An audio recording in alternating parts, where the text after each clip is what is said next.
So at the moment, as far as we're aware, we are the only organisation in the UK which is supporting asylum claims from non-religious claimants in the UK.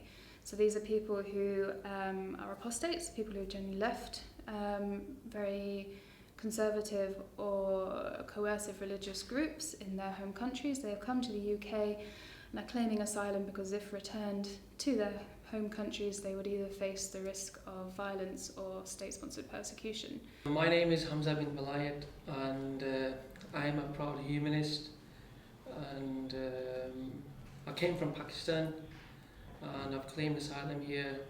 Hamza is a Pakistani national who came to this country wishing to be able to live a life where he could be openly non-religious, and applied to remain in the country on the basis that he would face persecution back in Pakistan, where conversion from Islam, apostasy, is a capital offence. I was not very happy the way I was treated back in Pakistan because of the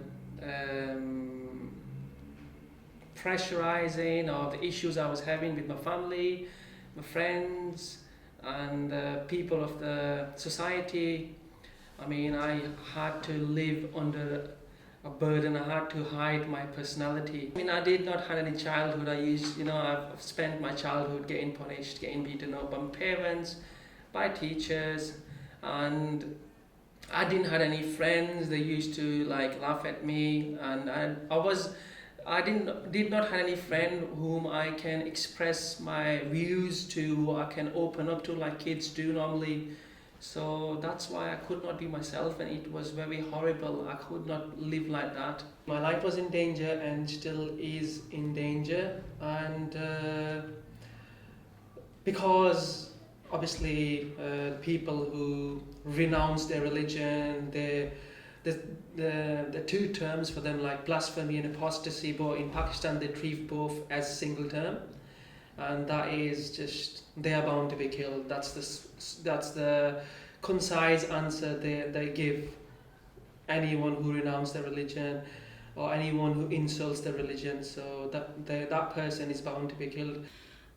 He applied for asylum in this country, and as part of the process with the Home Office was asked the quite frankly bizarre and inappropriate questions to try and demonstrate that he was a humanist, which were included whether he knew about the theories of Plato and Aristotle as humanists. Firstly, you probably, as a person in the UK, if you grew up here, went through our education system, you would not encounter Plato and Aristotle unless you did A-level or first-year degree philosophy at university.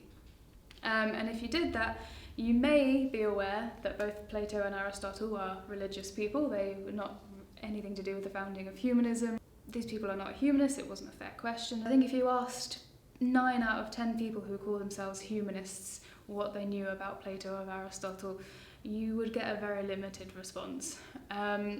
So it seemed that the Home Office hadn't really done any proper research into humanism or other non-religious beliefs, and this had led them to an incorrect decision. I've been accused as a liar, and I'm not a humanist, and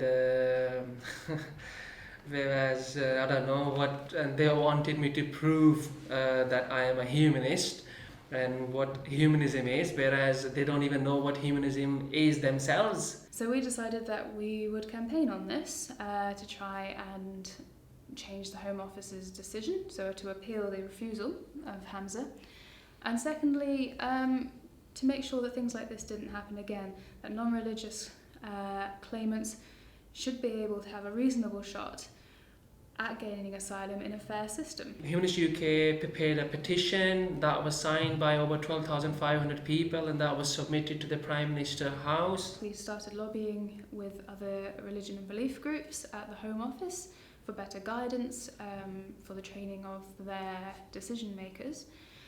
And we have been successful in this. There is going to be a new Home Office training programme. At the moment, we are submitting a fresh asylum claim on the basis of the new evidence, and hopefully with the better training that is now going to be going through the whole of the Home Office, these same mistakes shouldn't be occurring in the first instance.